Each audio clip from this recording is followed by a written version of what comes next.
Hi, everybody. My name's Neal Avron, producer, mixer here based in the LA area. And for those of you who don't know who I am, I've worked mostly in the pop rock area with bands. Starting with Newfound Glory and Fall Out Boy, Everclear, Wallflowers, Linkin Park, Sara Bareilles, as he mentioned. And some other current things that I've recently mixed are Walk the Moon and 21 Pilots. And earlier in my career, I did a lot of producing. Right now, I'm doing a lot more mixing. And as you all know, we're all more in the digital domain, and that's where things like McDSP really come in handy. But one of the things I wanted to talk about today, that instead of saying, oh, hey, here's this plugin and this is a setting I use on bass, because I think, we can talk about that kind of stuff, but I think more important to me is something I've been thinking about, and that's listening to music and how you listen to music. One of the things for me is when I listen to songs, whether it's something I'm mixing or something I'm just listening for pleasure, I find that I listen very differently. Certainly like going back and listening to an old record that I loved, or maybe even something that I mixed 10 years ago, and listening to it now with my ears, I hear things very differently. And you go, oh, I could have done this, or I hear what they did on this record.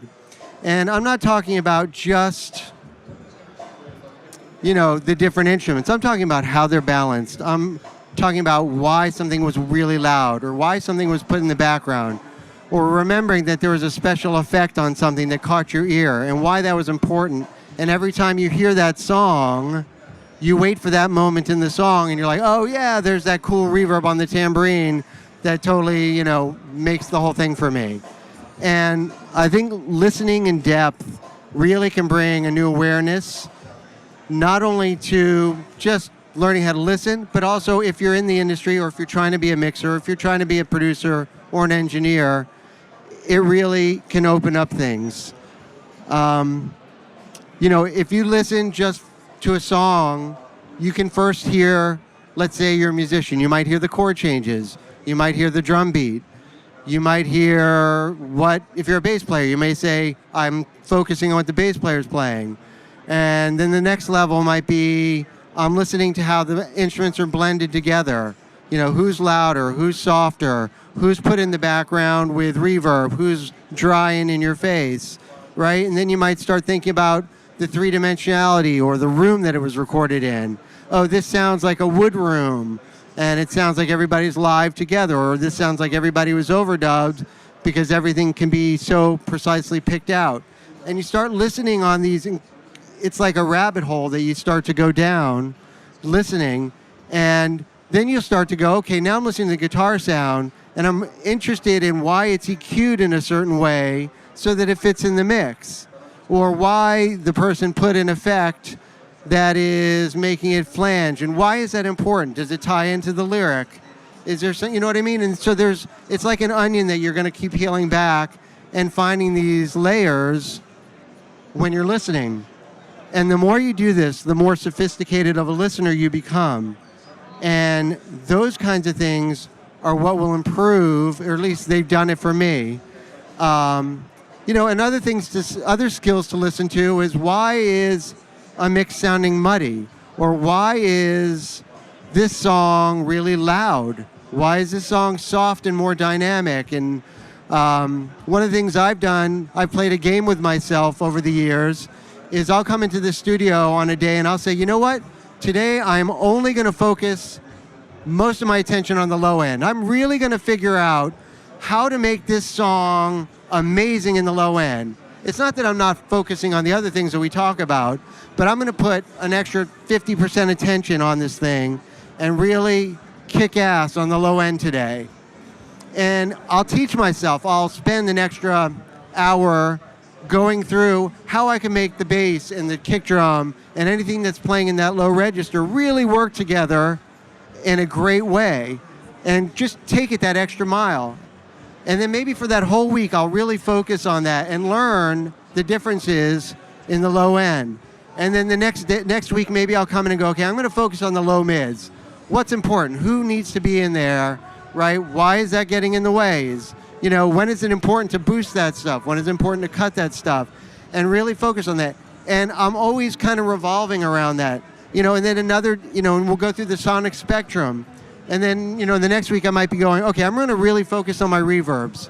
Yeah, I always use this one reverb for my vocal reverb. But you know what? There's other things to try. So I'll try plates, I'll try rooms, I'll try chambers, and I'll figure out I'll get a great mental picture of what each one sounds like so that I know I've got it in my arsenal when I'm about to mix a song and I'm like, oh, you know what? That sound that I listened to and I filtered through, I'm going to go for that because I know that's the right thing. And so all of a sudden you've got this sound bank and these arsenal, and now when you get a new project in and you have a problem, let's say you have a problem with the low end when you get the files. You know how to deal with it. You've been through that. You've learned how to kind of focus your energy and listen properly. And so I remember when a long time ago I was at one of these kinds of things and I was listening, and the engineer for the Grateful Dead, who did all the live sound for the Grateful Dead, came on. And one of the things he said that I've always took to heart, and I think it's very important, is he said he used to do ear training with an oscillator. So he would turn an oscillator on to, let's say, 100 hertz. And he'd listen to it. And he'd imagine and listen to it and get in his brain, what is 100 hertz? What does it sound like? Then he'd do 200 and 300. And he'd learn the different frequencies. And you really get, again, it's like memory. It's putting it in your memory bank. So you have this information. So if let's say you have a guitar and you know there's something that you want to EQ, you want to make it brighter. Well, you know what 2K sounds like, you know what 4K sounds like, you know what 300 sounds like, or whatever, and you know where to go. Maybe you're not exactly right, but you're going to be within the ballpark. And so, again, ear training, listening, it all ties together, and I think that kind of stuff is important. And then, I guess, for me, I use McDSP plugins, and for me, the tie-in for me is that I started using McDSP plugins, I think it was right around when I was working with Everclear. I did 3 records with that band, and it was kind of very early days on Pro Tools.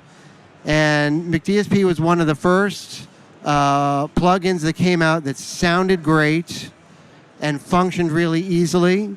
The EQs, I think, were the first things I used.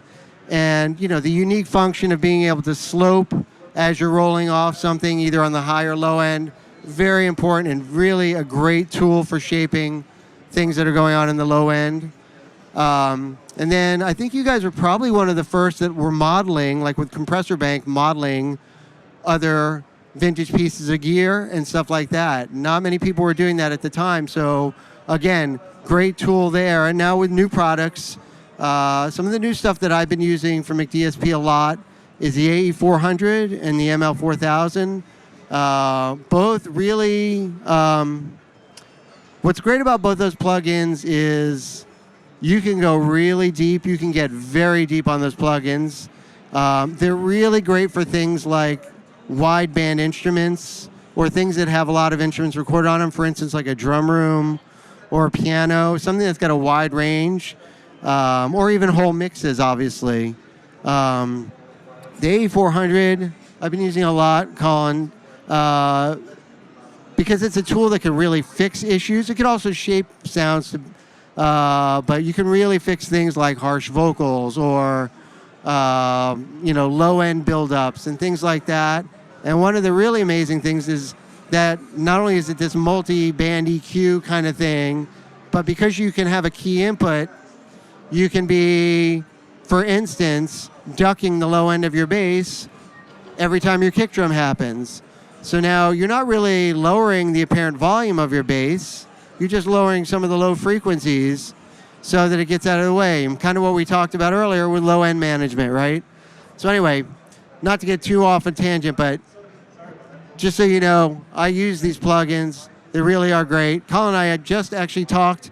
I gave him an idea for his Futz box. It's a small idea, but maybe we'll see it in a future thing. But anyway, enough of me talking. Let's give it up for Neal. Okay, now